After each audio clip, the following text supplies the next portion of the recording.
बिस्मिल्लाहिर्रहमानिर्रहीम। अस्सलाम वालेकुम डियर स्टूडेंट्स, मैं हूं आपका फिजिक्स टीचर आदिल शहजाद और आप देख रहे हैं अपना पसंदीदा YouTube channel physics valley. Dear students, आज की वीडियो में हम डिस्कस करने जा रहे हैं पार्ट 1 की फिजिक्स है, chapter number 2 force and motion. New book 2025 वाली बुक है ये। इसका टॉपिक है बच्चों शॉर्ट और एमसीक्यूज के लिए बहुत ही इंपॉर्टेंट है। क्या है जी? मोमेंटम। जी हाँ बच्चों, आज की वीडियो में हम लीनियर मोमेंटम के बारे में डिस्कस करेंगे। फिर दूसरे नंबर पे एक शॉर्ट क्वेश्चन आता है कि what is the relationship between momentum and Newton second law, उसका भी प्रूफ देखेंगे और वहां पे हम फोर्स को डिफाइन करेंगे। और तीसरे नंबर पे हम देखेंगे इंपल्स क्या होती है और इंपल्स का और मोमेंटम का आपस में क्या ताल्लुक है। ये सारी चीजें आज ही के लेक्चर में हम डिस्कस करेंगे। उससे पहले अगर आप इस चैनल पे नए हैं तो इस चैनल को लाइक, सब्सक्राइब, शेयर लाजमी कीजिएगा। आइए जरा हम इसका आगाज करते हैं। टॉपिक है बच्चों हमारा मोमेंटम। मोमेंटम से पहले बच्चों आप डिफरेंट तरह की फिजिक्स में क्वांटिटीज को स्टडी करते हैं। जैसे आप कहते हैं जी कि क्वांटिटी ऑफ मैटर, उसको आप क्या बोलते हैं? मैस।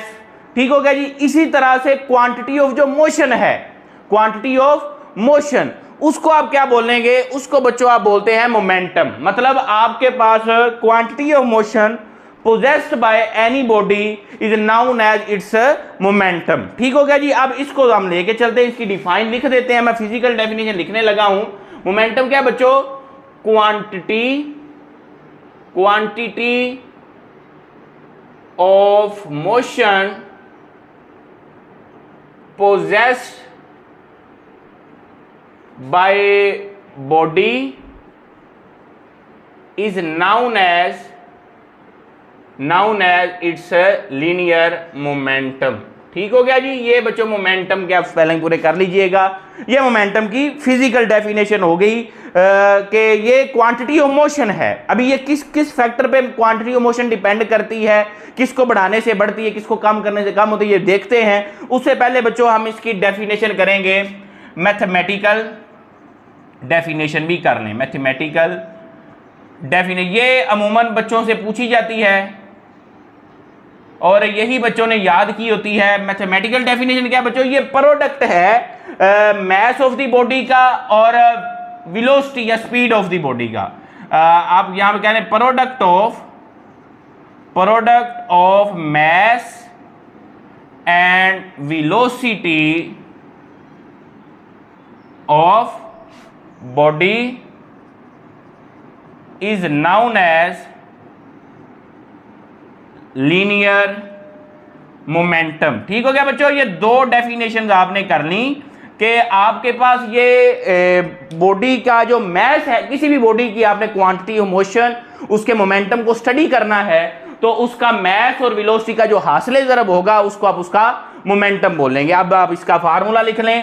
पी से इसको रिप्रेजेंट करते हैं, पी से इसको आप रिप्रेजेंट करो। ये आ गया मैस और ये आ गई वेलोसिटी और ये बच्चों इसका फार्मूला आ गया P is equal to mv। आप लिख सकते हैं this is the formula of the linear momentum. समझ गए बच्चों?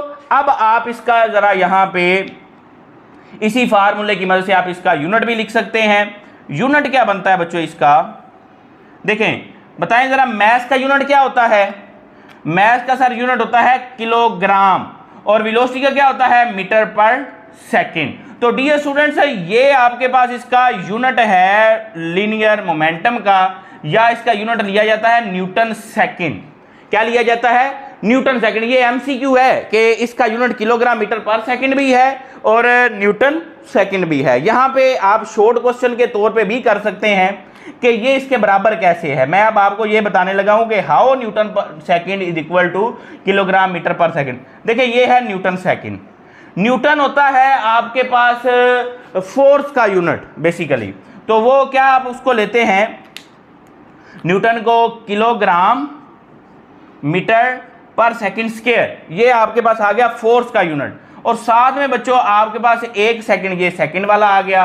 तो आपके पास ये एक इससे माइनस होगा तो पीछे क्या बचेगा? Kilogram metre per second. Kilogram metre per second बराबर आ गया किसके? न्यूटन सेकंड के। तो ये एमसीक्यू भी है, आपको अच्छे तरीके से आना चाहिए और पूछा जा सकता है कि ये किस तरह बराबर है, प्रूव करें। तो आप इस तरह से प्रूव भी कर सकते हैं कि न्यूटन जो है वो kilogram metre per second square के बराबर होता है, सेकंड मल्टीप्लाई हुआ तो किलोग्राम मीटर पर सेकंड आ गया। अब बच्चों यहां पे अब देखें, अगर आपने इसकी डायमेंशन लिखनी है तो डायमेंशन भी पूछी जा सकती है। डायमेंशन कोई मसला नहीं आपके लिए, हेडिंग लिखें इसकी डायमेंशन की भी, डायमेंशन ऑफ मोमेंटम, कोई मसला नहीं बच्चों। डायमेंशन किलोग्राम की डायमेंशन आप क्या लिखते होते हैं, एम, मैस का यूनिट है। मीटर की क्या लिखते होते हैं, एल, और टाइम क्या लिखते होते हैं, टी। ये आ गई बच्चों एम एल पर T. This is the dimension of किसकी डायमेंशन बच्चों, मोमेंटम की। अब देखें यहां पे एक वेक्टर स्केलर से मल्टीप्लाई हो रहा है। Multiplication of vector with scalar आपको सिखाई थी कि जब भी आप एक वेक्टर को एक स्केलर के साथ मल्टीप्लाई करेंगे आंसर हमेशा वेक्टर आएगा। तो यहां पे आप ये भी लिख सकते हैं कि ये क्वांटिटी कौन सी है, मोमेंटम। तो क्वांटिटी बच्चों ये फिर कौन सी बनी बताएं जरा, क्वांटिटी ये बच्चों बनी, इसकी क्वांटिटी ये बनी वेक्टर क्वांटिटी। कौन सी क्वांटिटी, वेक्टर क्वांटिटी। जबरदस्त जी, ये बच्चों आपके पास काम हो गया। अब मैं थोड़ा सा आपके सिलेबस से हट के इसको थोड़ा डीपली आपको समझाऊंगा कि आपका मोमेंटम डिपेंड किन फैक्टर्स पे करता है। मतलब यहां पे आपने मैथमेटिकल डेफिनेशन भी पढ़ ली और इसकी फिजिकल डेफिनेशन भी पढ़ ली। अब थोड़ा सा डिपेंडेंस ऑफ द मोमेंटम भी आपको मैं समझाऊंगा। डिपेंडेंस ऑफ मोमेंटम मतलब किन फैक्टर्स पे मोमेंटम जो है बच्चों वो डिपेंड करता है। देखें आप अगर इसकी मैथमेटिकल डेफिनेशन देखें तो इसमें दो चीजें आ रही हैं, एक आ रहा है मैस और दूसरा आ रहा है वेलोसिटी। मैं आपसे एक सवाल पूछता हूं कि एक अदद आपके पास साइकिल है और एक आपके पास ट्रक है, दोनों में से रोकना किसको आसान है? आप कहेंगे सर जी साइकिल को हम इजीली रोक लेंगे। इसका मतलब है साइकिल को रोकना अगर आसान है तो उसकी वजह क्या है? आप कहेंगे सर साइकिल का मैस कम है। साइकिल का मैस कम है तो मतलब उसकी क्वांटिटी ऑफ मोशन कम है, इसलिए हम उसको इजीली रोक सकते हैं। ट्रक को रोकना मुश्किल क्यों है कि ट्रक का मैस ज्यादा है, तो सर हम इसलिए उसको नहीं रोक सकते या हम उसके नीचे आ जाएंगे। तो अब वजह क्या है? ट्रक का मतलब आप ट्रक को रोकना मुश्किल क्योंकि उसका मैस ज्यादा है। मैस ज्यादा मतलब क्वांटिटी ऑफ मोशन ज्यादा हो जाएगी। अब बच्चों अगली बात जो आपसे मैं पूछने जा रहा हूं इसी के रिलेटेड, एक अदद साइकिल है और एक अदद आपके पास बुलेट है, मतलब गन की पिस्तौल की गोली है, दोनों मूव करते हुए आ रहे हैं। मुझे बताएं अब रोकना किसको आसान है? अब आप कहेंगे कि सर गोली का मैस कम है, पीछे आपने मैस ज्यादा होने की वजह से मोमेंटम ज्यादा कहा था, मतलब साइकिल को रोकना मुश्किल होना चाहिए और गोली को रोकना आसान होना चाहिए। लेकिन इस केस में क्या है, गोली को रोकना मुश्किल होगा जबकि साइकिल को रोकना आसान होगा। अब इसकी वजह क्या है? इसकी वजह यह है, आप कहेंगे कि सर जी गोली की वेलोसिटी ज्यादा होगी, गोली की जो बुलेट है उसकी स्पीड ज्यादा होगी, मतलब स्पीड ज्यादा होने से भी मोशन ज्यादा हो सकती है। तो डियर स्टूडेंट्स यहां पे ये दो फैक्टर्स पे डिपेंड करती है।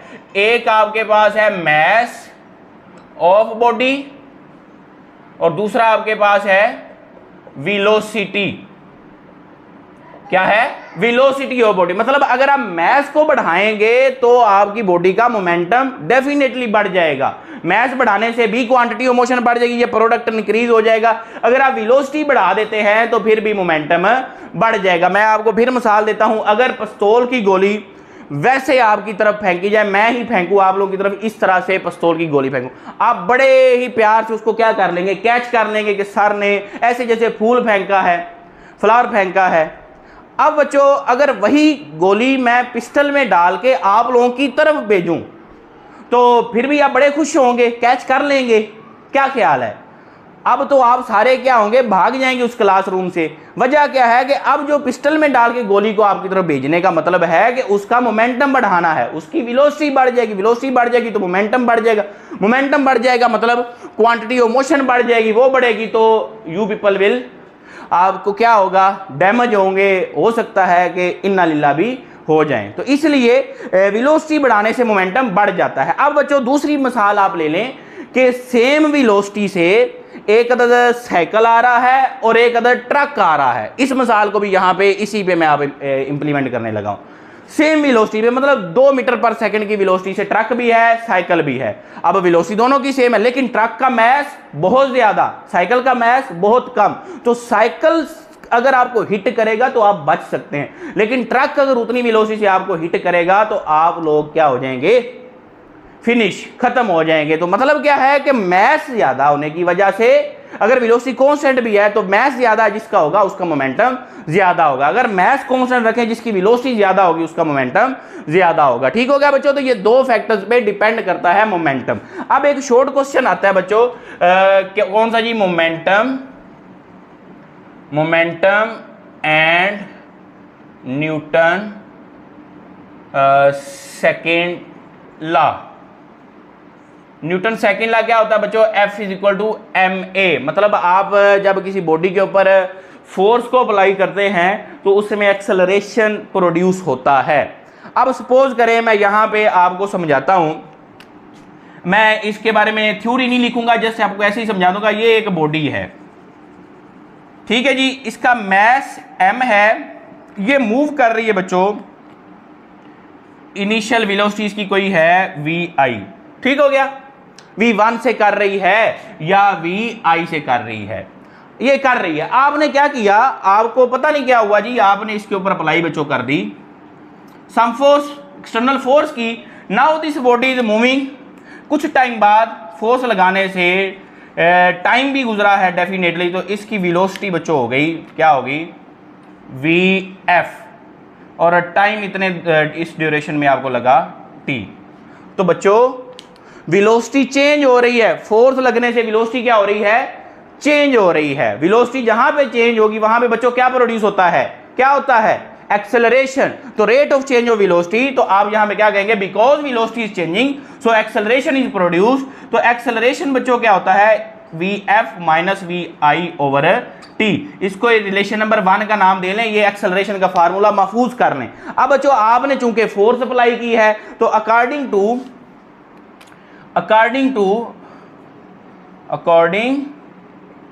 टू न्यूटन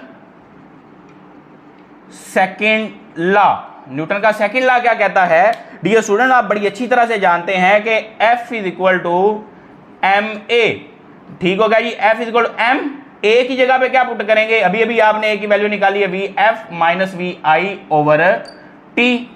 इस m को अंदर मल्टीप्लाई कर दें, f बच्चों आ गया mvf माइनस mvi ओवर।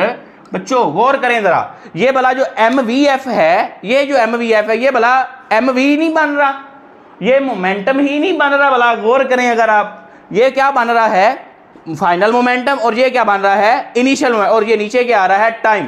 तो इसको जरा यहां पे आप सोल्व कर लें, f आ गया pf माइनस pi लिख लें ओवर t, या आप इसको ऐसे भी कर सकते हैं, change in momentum over t। जबरदस्त जी, ये बच्चों आ गया मोमेंटम और फोर्स के दरमियान रिलेशन। तो यहां पे आप क्या कर सकते हैं, फोर्स को डिफाइन भी कर सकते हैं। फोर्स क्या होगी यहां पे, rate of change of momentum, या फोर्स ही define, force is equal to rate of change of momentum, या rate of change of momentum is equal to force. जी हाँ बच्चों, ये आपके पास हो गया momentum and Newton second law का रिलेशन। ये 2 नंबर का शॉर्ट क्वेश्चन अलहदा से आ सकता है मोमेंटम से हट के। मोमेंटम भी सीख लिया, momentum and Newton second law भी सीख लिया। अब बच्चों ना इसी से मिलता जुलता, इसी के रिलेटेड, इसी रिलेशन को हम यूज करेंगे, ये वाले रिलेशन को कर लें या इस रिलेशन को कर लें, इससे हम यूज करेंगे और इसको पढ़ेंगे। नेक्स्ट टॉपिक छोटा सा जो आर्टिकल है, इंपल्स। क्या पढ़ेंगे बच्चों, impulse. What is the impulse. Impulse की डेफिनेशन पहले बच्चों मैं लिख देता हूं, ये आपके पास है, when a large force acting on a body for short interval of time. जब एक लार्ज मतलब बहुत ज्यादा फोर्स आपकी किसी बॉडी पे वेरी शॉर्ट, बिल्कुल छोटे इंटरवल में लगे, तो then this is called impulse या शॉर्ट इंटरवल टाइम। देन कह लें जी product of this force, product of force and time is called impulse. बेहतर हो गया जी, ये बच्चों आपके पास क्या आ गया, इम्पल्स आ गया। मैं यहां पे लिख देता हूं कि ये बच्चों क्या है, अभी अभी आपने बात की कि ये है फोर्स और टाइम का प्रोडक्ट है और इसको आई से रिप्रेजेंट करते हैं। इसको किससे रिप्रेजेंट करते हैं, आई से रिप्रेजेंट करते हैं। यहां पे बच्चों आपने F इज इक्वल टू या I is equal to F cross T कर लिया। इसका बच्चों यहां पे यूनिट भी आप निकाल सकते हैं, यूनिट फोर्स का न्यूटन, टाइम का सेकंड। ये न्यूटन सेकंड है, मोमेंटम का भी न्यूटन सेकंड था। तो आप कह सकते हैं कि इंपल्स का और मोमेंटम का यूनिट बच्चों क्या है, सेम है। जगह थोड़ी कम है, मैं यहीं पे मैनेज करने की कोशिश करूंगा। नेक्स्ट एक छोटी सी हेडिंग देता हूं, relation between momentum and impulse. Impulse और मोमेंटम में बच्चों क्या रिलेशन, देखें ऊपर मैंने आपको एक रिलेशन दिया था, हमने F is equal to delta P और टी लिखा है, उसी रिलेशन को यूज करें। F is equal to delta P over T. Dear student, T को इधर ला के मल्टीप्लाई कर दें, F क्रॉस टी क्या आ गया, डेल्टा पी के। वेरी नाइस, आ गया बच्चों, बिल्कुल सर आ गया। अब ये जो आ गया, ये तो बच्चों F क्रॉस टी तो इंपल्स के बराबर है, तो आप कह सकते हैं इंपल्स है चेंज इन मोमेंटम के बराबर। किसके बराबर है, चेंज इन मोमेंटम के बराबर है। तो ये आपने याद रखना है, impulse is equal to change in momentum. तो आप कह सकते हैं इंपल्स और मोमेंटम, जो चेंज इन मोमेंटम है वो सेम चीजें हैं, इनके यूनिट भी सेम है। अभी इसके रिलेटेड काफी चीजें हैं, एमसीक्यूज कुछ बनते हैं। एक आपकी बुक में पॉइंट है कि does a moving object has impulse, क्या एक जो मूविंग ऑब्जेक्ट है, एक बॉडी मूव कर रही है, उसमें इंपल्स होगी बच्चों, ये एक सवाल है। तो मैं आपको उसका जवाब यहां पे थोड़ा सा दे देता हूं, एक्सप्लेन कर देता हूं कि दो चीजें हैं बच्चों। देखें, moving object has impulse, impulse का मतलब क्या है कि लार्ज फोर्स लग रही हो लेकिन छोटे से इंटरवल ऑफ टाइम में, छोटे से इंटरवल ऑफ टाइम में लग रही हो। मतलब क्या है, अगर टाइम थोड़ा है तो उसमें वेलोसिटी क्या होनी चाहिए, कांस्टेंट। तो मतलब अगर आपकी बॉडी बच्चों कांस्टेंट वेलोसिटी से मूव कर रही है, गौर से मेरी बात सुनिएगा, अगर आपकी बॉडी कांस्टेंट वेलोसिटी से मूव कर रही है तो वेलोसिटी चेंज नहीं हो रही, मतलब उसमें एक्सेलरेशन नहीं होगा। एक्सेलरेशन नहीं होगा तो उसमें फोर्स जीरो होगी, आई होती है F क्रॉस T। अगर फोर्स जीरो तो इंपल्स जीरो। मतलब अगर बॉडी कांस्टेंट वेलोसिटी से मूव कर रही है तो उसमें कोई इंपल्स नहीं होगी। अब बच्चों अगर वो वेरिएबल से मूव कर रही है फिर तो एक्सेलरेशन होगा। जी सर, एक्सेलरेशन होगा तो फोर्स होगी, फोर्स होगी तो इंपल्स होगी। लेकिन अगर आप वेरिएबल वेलोसिटी की बात करते हैं तो उसके लिए आपको इंटरवल बड़ा चाहिए ताकि आप ऑब्जर्व तो कर सकें कि वेलोसिटी वाकई ही चेंज हो रही है, वेलोसिटी चेंज हो रही है। तो बच्चों वो इंटरवल बढ़ेगा तो फिर भी वो इंपल्स नहीं रहेगी, क्योंकि इंपल्स के लिए कंडीशन है कि interval should be very short, small होना चाहिए। तो मूविंग ऑब्जेक्ट भले वो यूनिफॉर्म वेलोसिटी से मूव कर रही हो, भले वेरिएबल से कर रही हो, कोई इंपल्स नहीं होगी। ठीक हो गया बच्चों, ये था आपके पास टोटली कॉन्सेप्ट न्यू बुक 2025 वाली की का momentum and Newton second law और इंपल्स और मोमेंटम का रिलेशन। होप्स हो आपको मजा आया होगा। गर्मी है, यहाँ पे दो फैन चल रहे हैं फिर भी पसीना आ रहा है, ये आप लोगों के लिए मेहनत है। अगर आपको वीडियो अच्छी लगती है तो शेयर लाजमी किया करें। शेयर बच्चों करने से ये जो कॉन्फिडेंस है ना वो मजीद बढ़ता है, एक एप्रिसिएशन मिलती है, काम मजीद करने का मजा आता है। तो आप वीडियो को शेयर कीजिएगा, लाइक सब्सक्राइब लाजमी कीजिएगा ताकि ये चैनल भी ग्रो करे और आप भी ग्रो करें और उससे जो है ना वो सबका फायदा हो। मिलते हैं बच्चों नेक्स्ट वीडियो में नेक्स्ट लेक्चर के साथ, तब तक के लिए अल्लाह हाफिज।